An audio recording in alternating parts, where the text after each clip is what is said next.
Please help me in welcoming Adam.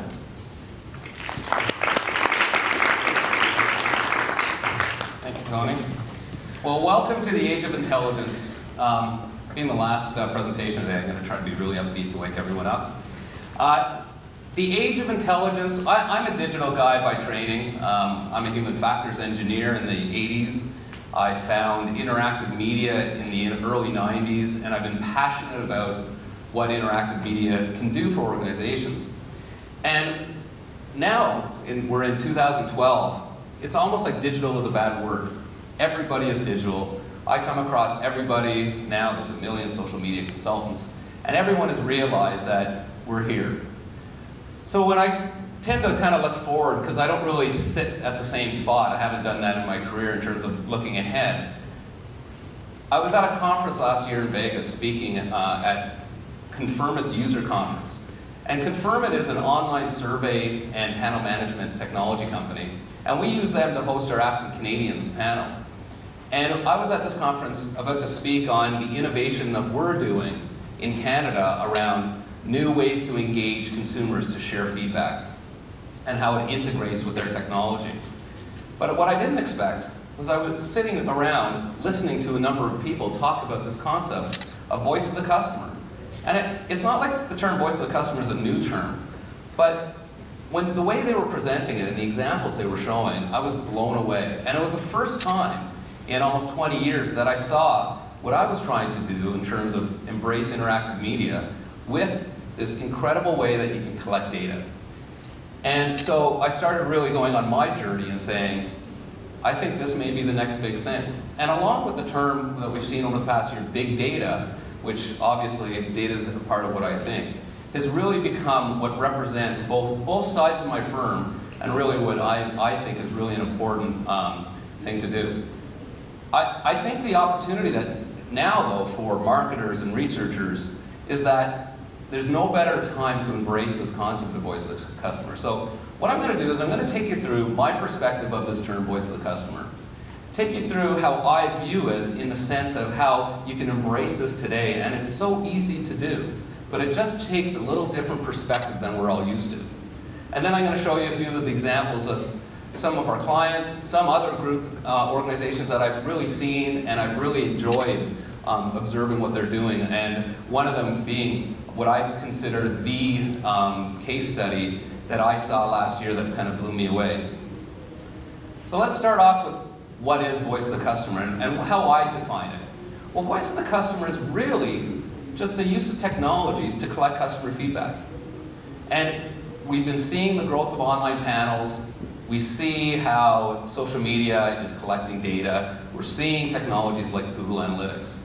But for the first time ever, you're able to actually create a 360-degree view of your customer in almost real time. That's unprecedented.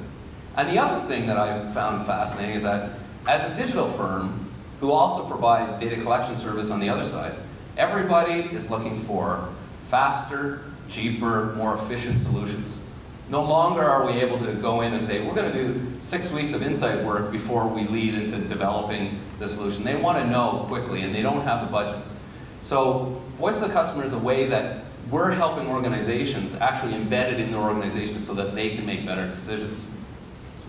But the other fundamental part about, other than technology enabling us to do this, is the fact that, and we heard it a lot today, and I have some stats from our stuff that will support, that now that we've fully entered the digital age, it's the promise, 20 years ago when I got into this, it was the promise of what interactive media could provide organizations. In the dot-com boom era, it was build it, look what we can do, look at the experiences we can create, but there was no critical mass of audience.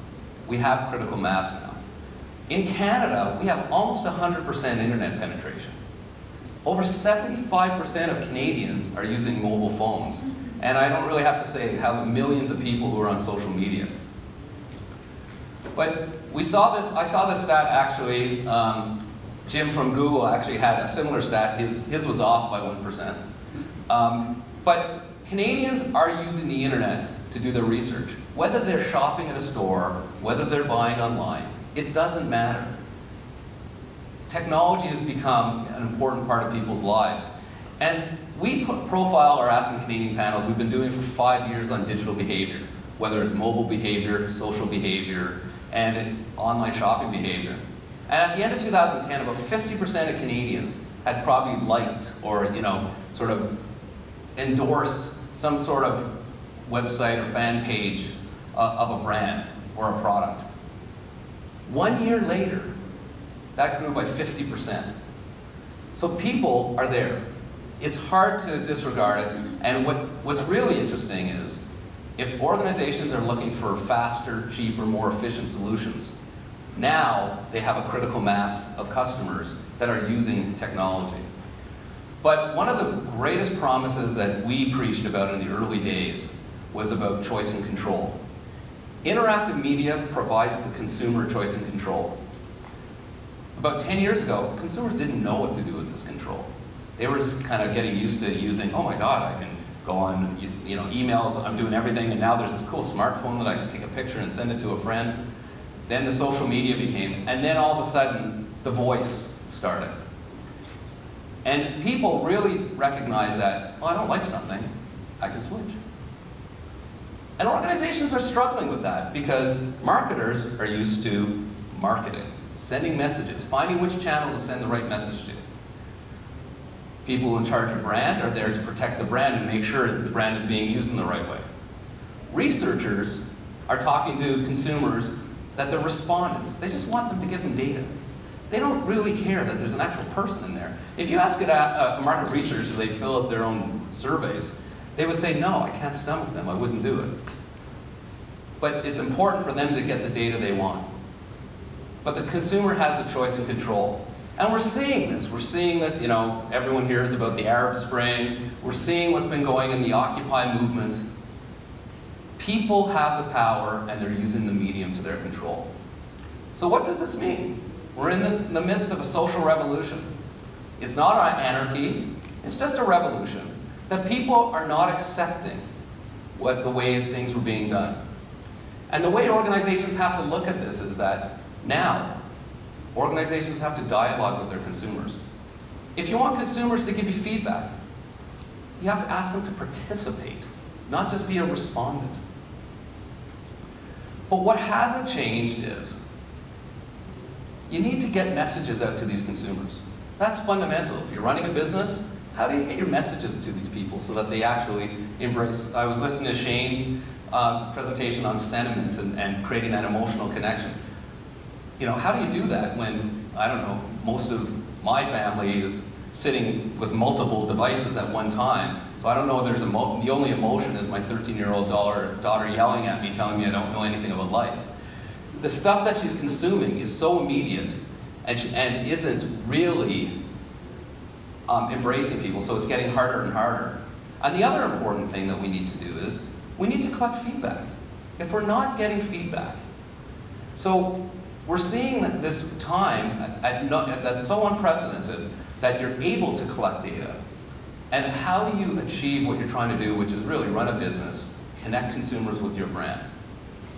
So when I started my company almost 15 years ago, like I said, I had this vision about a world where the consumer has control, of choice and control using interactive technologies. And I spent most of the first half of my career helping companies realize that you have to understand the behaviors of your customer before you actually try to do something. So don't just go into social media, or don't just put up a website if customers aren't using it for that reason. But then what we've realized when I launched Asking Canadians was that we had a community of people. People want to share their opinions. Yes, with Asking Canadians, we give them either HBC rewards or Aeroplan miles or some other compensation. But people do want to share their opinions. But it's another experience that they're participating in. So I've looked at it in terms of how do you create experiences for people where they're engaged with you, that you can learn from them. And then in this world of data, because interactive media collects data from every touch point, how do you use that data? Oops, I'm going back. So emerges the concept of voice of the customer. So if for those of you who've been in the digital space or been exposed to the digital space, you've seen the explosion of available technologies. It's not about technology anymore. It's not about expensive solutions necessarily that you have to build. There are a lot of interesting solutions.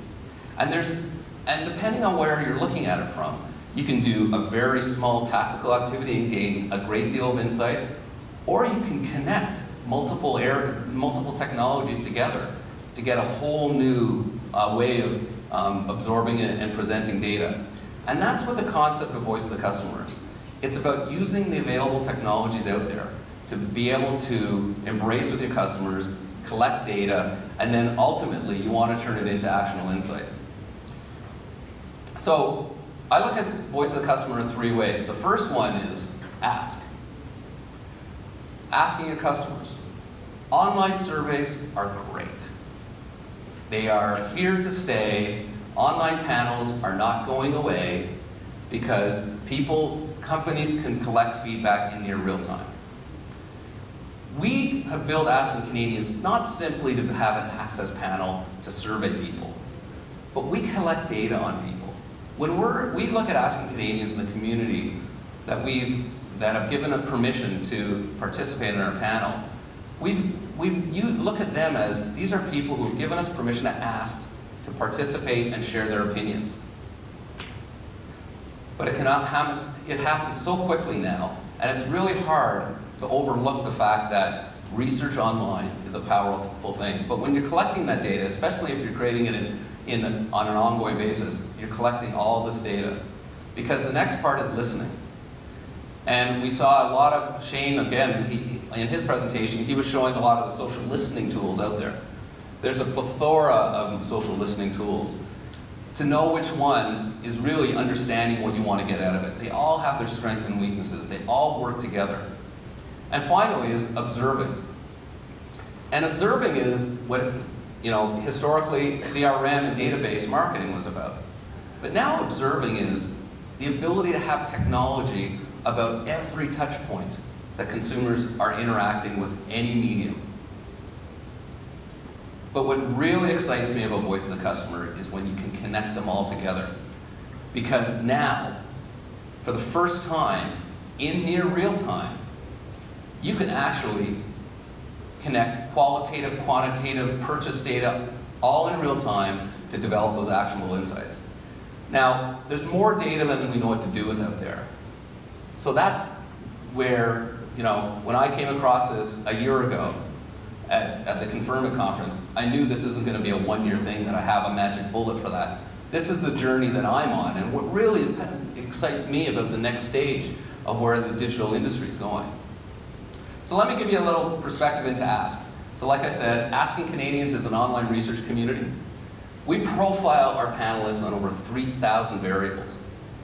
What that allows us to do is the minute we want to engage somebody to participate in whatever experience that we want to collect data, we can narrow it down to just a few variables to do it. It helps in our sampling for our clients, but that's the really important part. The other aspect is it has to be representative. So I hear a lot of criticism about bias of online panels. I think there's a lot of bias with telephone surveys nowadays, because a lot of people, how many have given up their landline and just have a cell phone at home yet? Therefore, you can't get a hold of for a traditional telephone survey. I like telephone surveys, I like face-to-face interviews, but what they don't do necessarily is quickly, is collect that data that you can connect with other stuff. The other thing is communities. So a lot of organizations are building customer communities. So the criticisms I hear about customer communities are, they're not representative. Also, if we rely on the data, it's usually our best customers that are participating. Well, as a standalone community, to rely business decisions on that, you have to really think about maybe that isn't the best way. And that's where we sit in the marketing side of things. I'm hearing, how many of you are thinking of giving up research altogether and just throwing surveys into a Facebook fan group that you have maybe 30,000 or more fans in the group to recruit? Anyone? Well, I heard at least one person admit it. I think it's really interesting to collect feedback like that, but what you don't know is who these people are. And you don't know who they are relative to your customer base necessarily, unless you're going to ask them all that information. And then what's going to happen is, they're probably not going to give it to you because you're sort of crossing that barrier, and now it's not anonymous and you don't want to do it. The difference of an asking Canadians is we've got their permission. Our privacy policies don't allow us to ever market to people, to share their personal information. So we can connect that data to other profile data so that companies can do it. And you can also keep on collecting that. Who's seen a survey like this? This is why online surveys suck. This is why we're getting 10% response rates on online panels. I spend thousands of dollars in recruiting people into our panel, and this is the shit I have to send them. It pays our bills today, but that's not what people want. People want to share their opinions. People want to participate in giving feedback. But this is what I have to face with the market research industry, because this is our method. This is the way we've always done it. It has to connect with our longitudinal data. Well, the world is changing so quickly. You have to think about how it changes. But asking and using the online environment to collect this data is very powerful today, not because of its immediacy, but as I showed you before, be able to integrate that data into a more holistic way. So recognizing on the ask side, I'm motivated to say, if I'm going to be in this industry, I have to help this industry move forward. And I conducted a major research project with Ryerson University, their chair of their marketing department. I said, for those that don't know, it's great to partner with Canadian universities, because these researchers in the universities can get thousands of dollars to do research. All they really want is you have to be able to share the insights, which isn't a bad thing. So I worked with Ryerson University to understand what will motivate people to share their opinions in the digital age. First thing is trust. And this is what a lot of brands have. A lot of brands have the trust of their customers that if they're asking them to give feedback, they will give them feedback. But this is where the challenge becomes. How do you deal with privacy? We see the growth. Everyone is enamored with social media. Everyone is impressed with what Facebook is doing. Everyone wants to get a piece of the Facebook IPO. But I think Facebook, and I'm a fan of Facebook, but I think Facebook will have a bit of a coming to Jesus with privacy. They don't realize the impact that people, and how much people care about their privacy. Now, people will share information, not say they won't want to give this information, but when you actually get them to give this information, they'll give it. But the true essence of privacy and the perception of privacy is key and motivating. And this is the most interesting thing for me. It's the idea of reciprocity. This is about, you know what?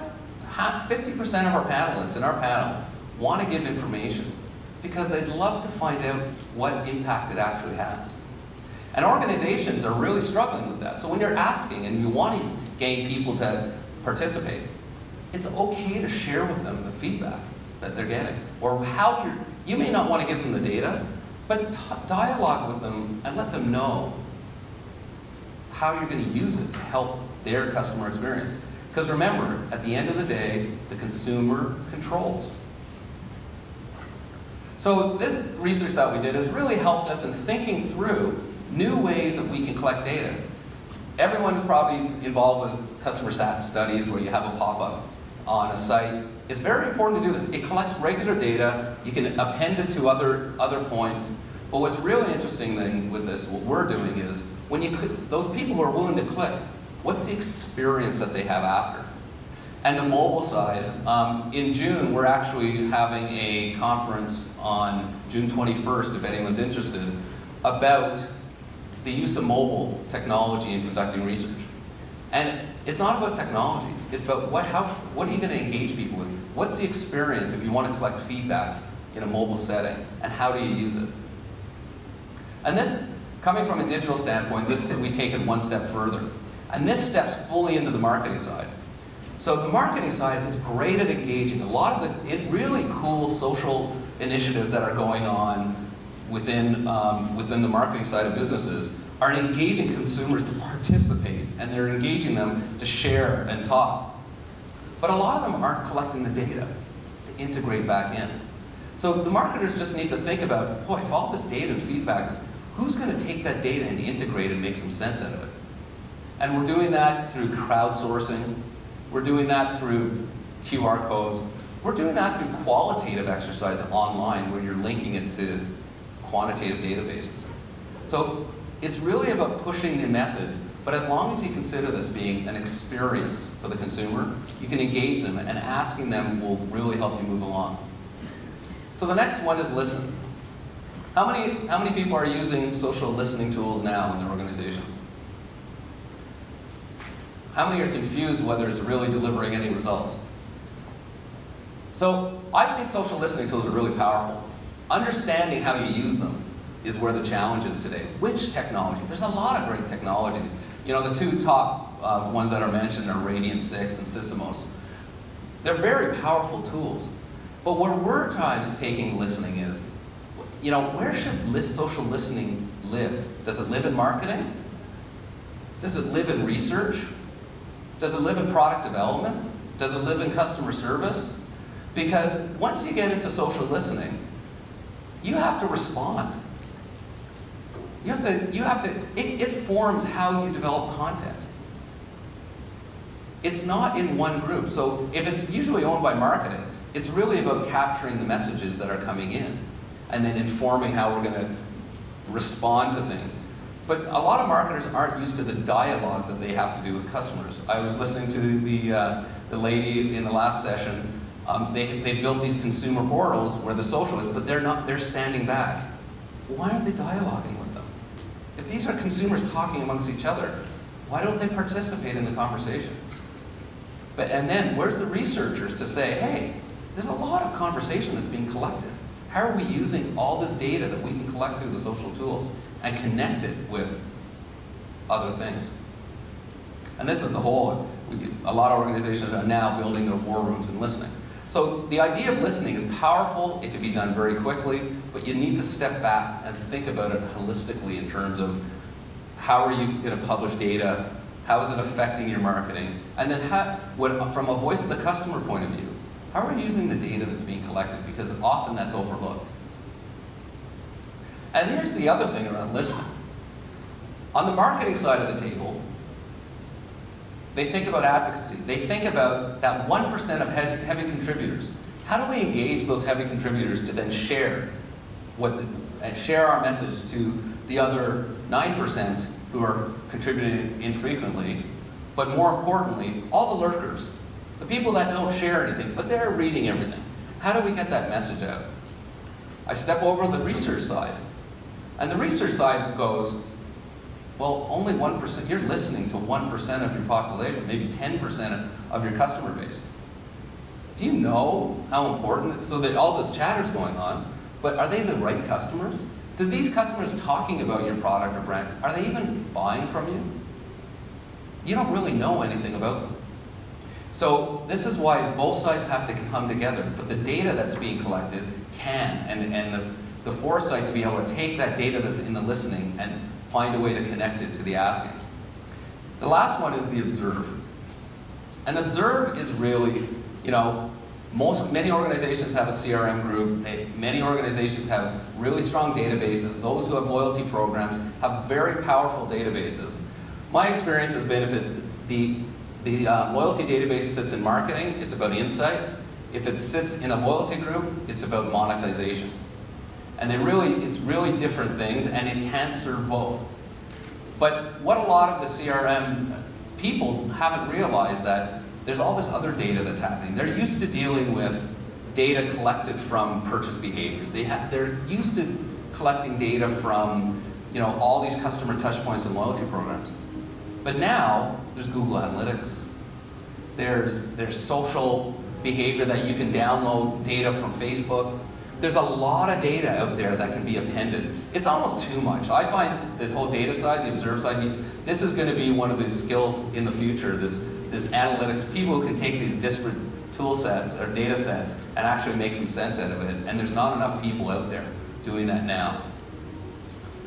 But the biggest part about all this voice of the customer that you can do that is changed because of technology is that instead of just looking at it from an ask, and looking at it from a listen, and looking at it from an observe, you can actually listen, ask, and observe at any part of the customer journey. So what are the actual insights? Well, it's not just about understanding customer behavior anymore. It's about understanding customer behavior at any point along that customer journey. It's not about just deriving insights that are actionable from data. It's really about all this data. How do you integrate it together? How do you make this work? Because that's really where the magic will happen. And it's not really about replacing decision making. I think a lot of people are relying on all this data stuff. It's about how does it enhance decision making? If you were able to come, if I asked, and I'm not going to send anyone out at 5 o'clock in the afternoon, but if I asked somebody, said, if you can come to work every day and log on your computer and see some information that will help prioritize your day based on what your customers are doing, feeling, what would that information be? And I guarantee you would be sitting there stumbling trying to figure that answer, because it's no one's ever had that opportunity. But today you can do it. It's hard to do it now. There's going to be a lot of work, but this is where we're heading to.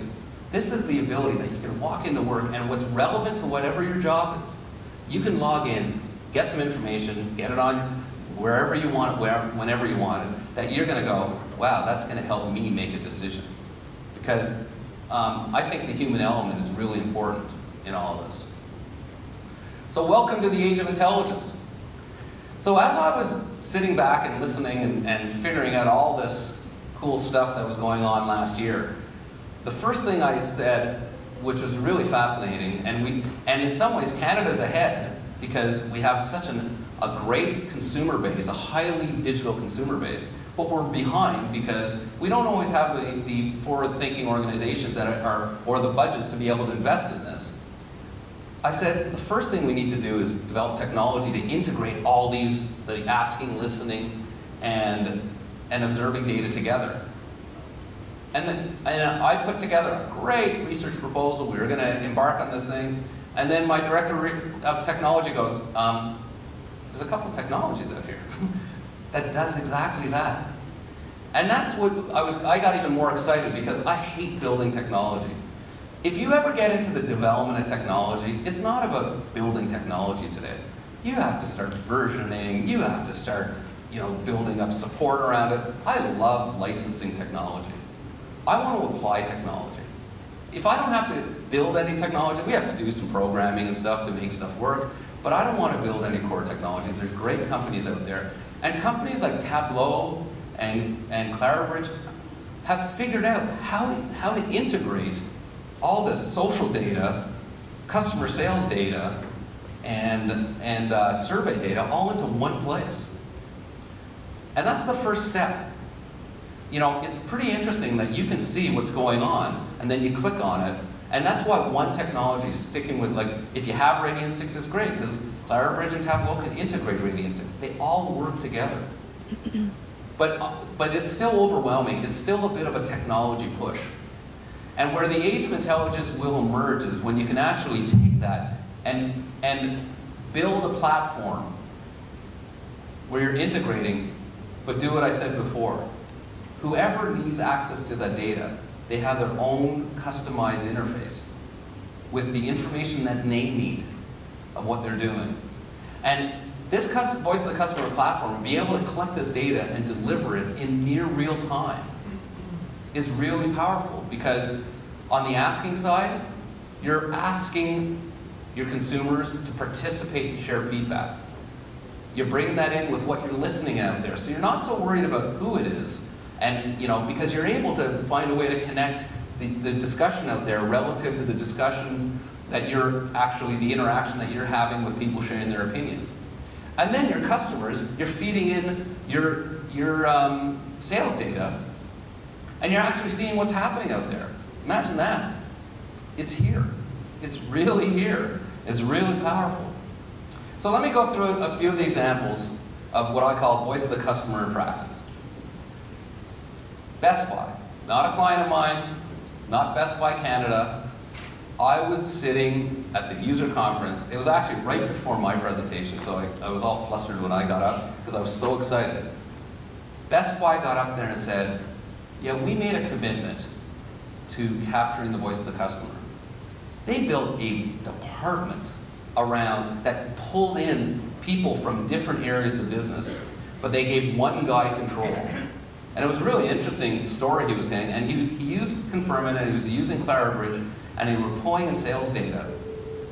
And he was talking about the challenges they had connecting all this data together. And it's, you know, what I would encourage everyone is pick an area. So if you're going to pick, how do I do ask and use, you know, digital technologies, that in itself is how do you go from respondent-based research to participant-based. Listening is, you know, how do you listen and discern whether it's really good what you're hearing, et cetera, et cetera. These guys went right at it. And what they did, which was the really cool part, was they created these dashboards for the store managers. A store manager could come in and have all the issues that were related to that store, and they get a green light, red light, yellow light. Because a store manager doesn't want to sift through a lot of data. He's got to, what am I dealing with today? But he gets to see, hey, we're doing a great job. This was an issue last week. It's not an issue anymore. And this is all being fed in almost real time. It's unbelievable. Next is my friends up in Markham. Anyone live in Markham here? Nobody? Well, Markham was the first municipality in Canada to offer internet voting in an election. And I've been working with the town of Markham since 2003, helping them engage voters that they have an option to have internet voting. And as part of what I did is, I actually collected the data and asked everyone who surveyed online, who voted online, I've asked them surveys. So while we marketed to them, we've built up this data of what's going on. And after the 2006 election, the mayor of Markham, Frank Scarpitti, called me up. It was about a year after, and he said, Adam, I want to talk to you about something. And he goes, I've been in office almost a year. We've just finished our strategic plan. And we have these 6 strategic priorities. And normally what we do is we call a town hall. We get 100 people come out, we share this thing, nobody really cares. You know, you get a few vocal people, but it's not really seeking input from our community. Now, Frank was one of the proponents and led the introduction of internet voting in 2003. So he understood the importance, which is not common to many politicians, to engage residents to participate in government. The less they participate, the easier it is to predict the election. But what Frank wanted to do is, he had a vision. He said, I want to engage my residents to be involved with government. And I need to give them a means. First of all, nobody calls me anymore, they just send me emails. It doesn't happen anymore, so I know that technology is important. How could we do something to engage more voters? So I created an experience for them. We produced each of the strategic areas into a video, short little video, 1-minute video to talk about that strategic area. And we marketed to every single household. And when people came, they would come to the site. We actually had this really cheesy walkout where he'd walk out on the screen, and then he loved it. And we got people, once they watched the video, they gave feedback. And they can go through the loop and do it. And we got over 7,000 people participate in this. But what was really interesting, that led to not only having this data from this, that they're still using the feedback to help inform the strategies in the strategic planning group, but they have a community of people willing to participate in other aspects of the government. So this was his start of Voice of the Customer. It was just in what I'll call the ask, but it was their first step in terms of realizing that not only do you need to create an experience to engage them to give feedback, but the data that you can get, you need to think about how you want to use it in multiple ways. This next example, I usually get in trouble when I mention some of our clients. These guys don't like us talking too much about them. And I'm not here to talk about this project per se.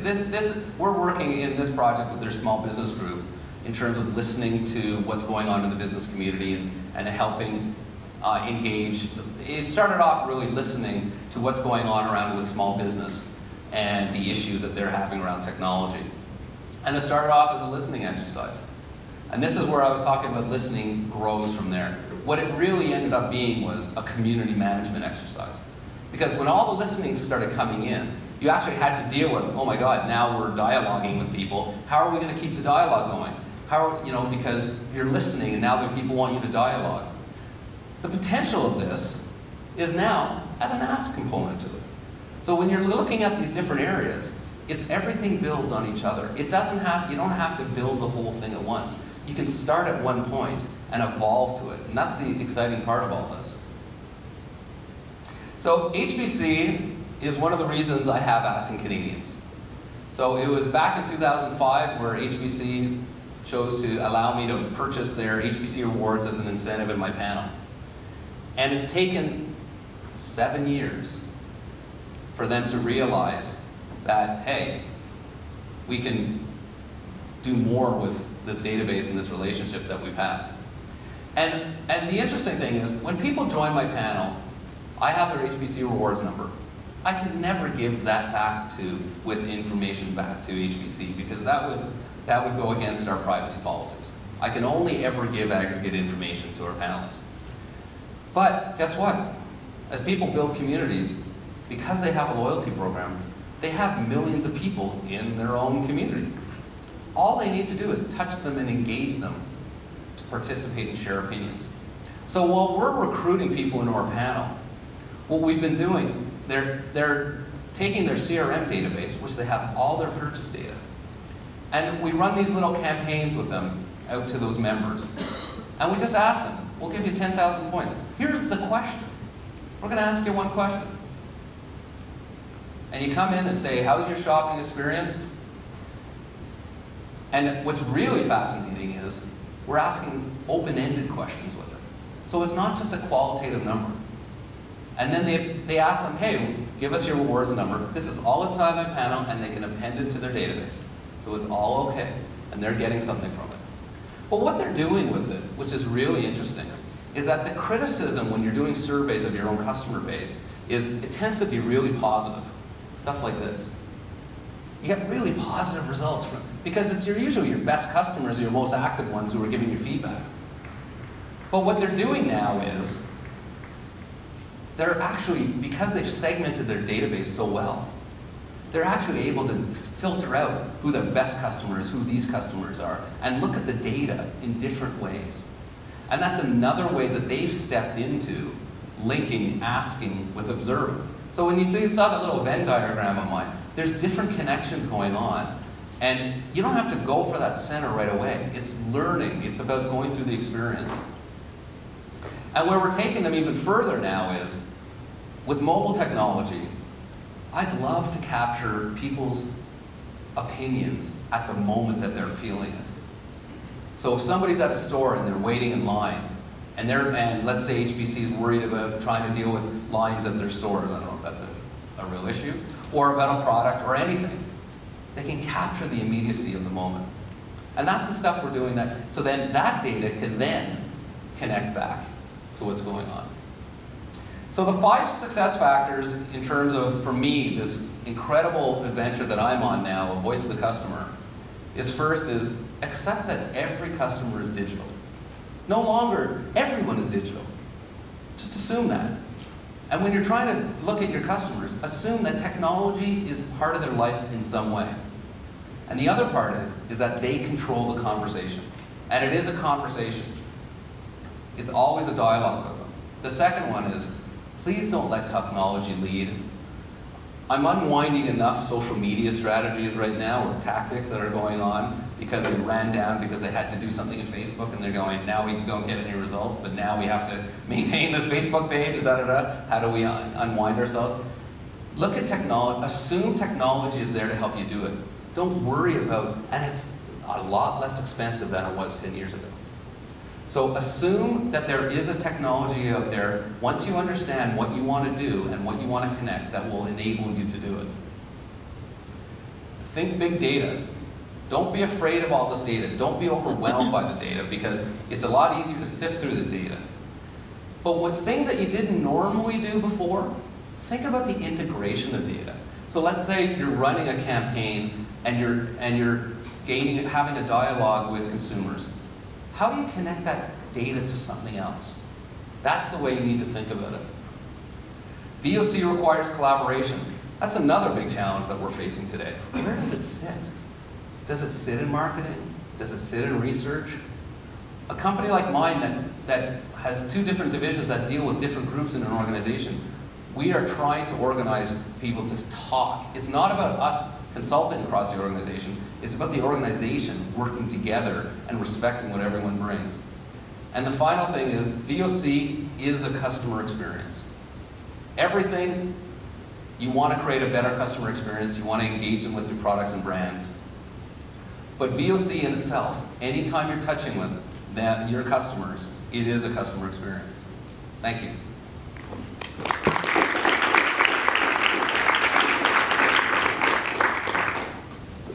Anyone have any questions?